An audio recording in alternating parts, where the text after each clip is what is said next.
Oduu maddeen biyya laatii arganitti dabara. Gaazexeessituun Aljeeziraadhaa tan Palestaan kutaa biyyattii West Bank Gaazaa janaanatti osoo hojiirra jirtu ajjeefamuun gabaafameetti jira. Ajjeechaa gaazexeessituu tanaa hordofee ogeessonni miidiyaa garaagaraa gadda isaanis ibsachuurratti argamu. Uudii Musaa Balnasaa qindeesse.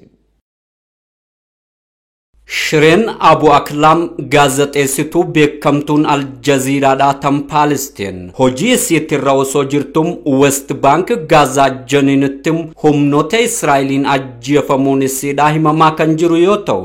ajjechaan gaazexeessituu tanarratti raawwatamee tureen wal qabate ammoo ragaan ministeera fayyaa biyya Filisxeeniif Yuunivarsiitii Al-Najaa Naablusitti muummee saayinsii fayyaa irraa argame akka ibsutti ammoo shireen rasaasaan mataa isiitirra dhaamtee ajjeefamuutu mirkaneeffamee jira. Shireen Abu Aklaan lammummaa Palesxeeniif Ameerikaadhaa gaazexeessituu qabdu yoo taatu bara 1997 irraa jalqabuudhaanis ammoo gaazexeessituu Aljaziiraadhaa wajjin hojjechuu jalqabde ta'uu isiitiif gaazexeessitoota buleeyyii Aljaziiraan qabu keessaa katan taatem umrii sidam waggaa 50 takkattim rasaasa tokkoon dhahamuudhaan hara fuula rabbii isii deemuutu gabaafamaa jira. Ajjechaa naasisam gaazexeessituu Shireen Abu Aklaa irratti weerartoota warra Israa'eliin raawwatame jedhamaa jiru kun akkuma dhagaanu ammoo osoo hin turin daariktarri olaanaan dhaabbata miidiyaa Aljaziiraa afaan Ingiliffaa kan idil addunyaadhaa ibsa kenna. Gaazexeessitoota ajjeesuun yakka waraanaati jechuudhaan kaampaaniin guddichi addunyaa oduu fi odeeffannoo sooraa jiru kun ammoo Aljaziiraan hundeeffame erga hojii jalqabee asitti hojjettoota isaa 11 ajjeechaan dhabuu kaasuudhaan gaazexeessituun Abu Aklaa dabalachuudhaan ammoo lakkoofsi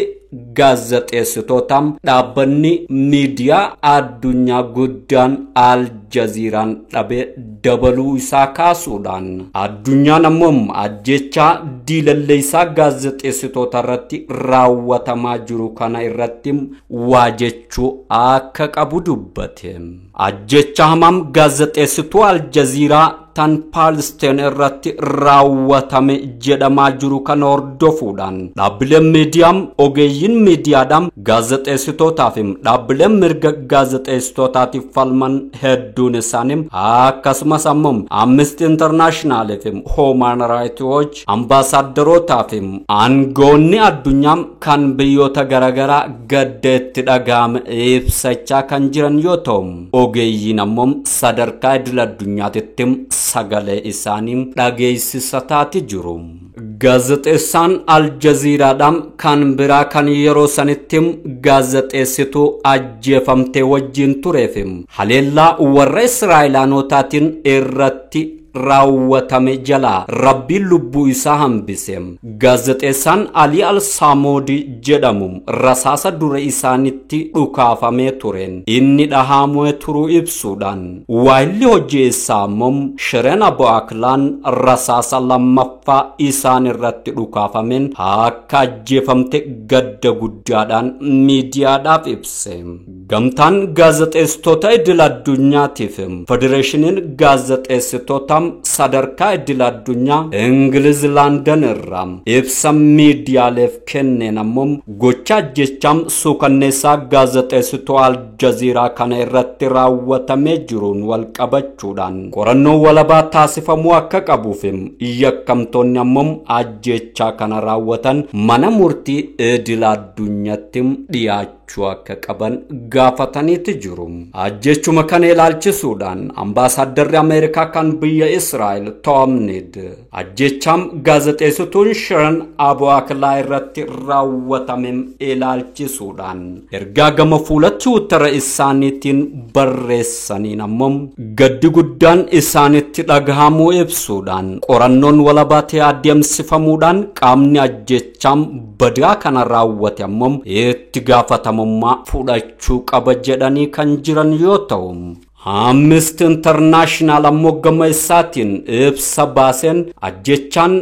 badaan Israa'eliin gaazexeessituu Shiren irratti raawwatame gocha alseerummaa guyyaa guyyaan Israa'el Palestaanota irratti raawwataa turan ifatti baasuun addunyatti kan agarsiise kan jedhe yoo ta'u itti aanaan Daarektara olaanaa hoogganaa Amnesty International kan jiddugala bahaatiif kan kaaba Afrikaadhaan Salaa Hijaaziin ammoo gama isaaniitiin gocha suukanneessam gaazexeessituu Al Jazeera kanarratti raawwatame balaaleffachuudhaan gochi Israa'elaanotaa kun ammoo mana murtii idil addunyaatti dhiyaachuu akka qabu gaafataniiti jiru. Hoogganaan Al Jazeera magaalaa Yerusaalem Waliid Al-Umari ammoo Abu Akhlaan kallattiidhaan xiyyeeffannoo guddaan itti kennamem rasaasaan adda ishii gubbaa dhaamuudhaan akka ajjeefamte kaasuudhaan kun ammoo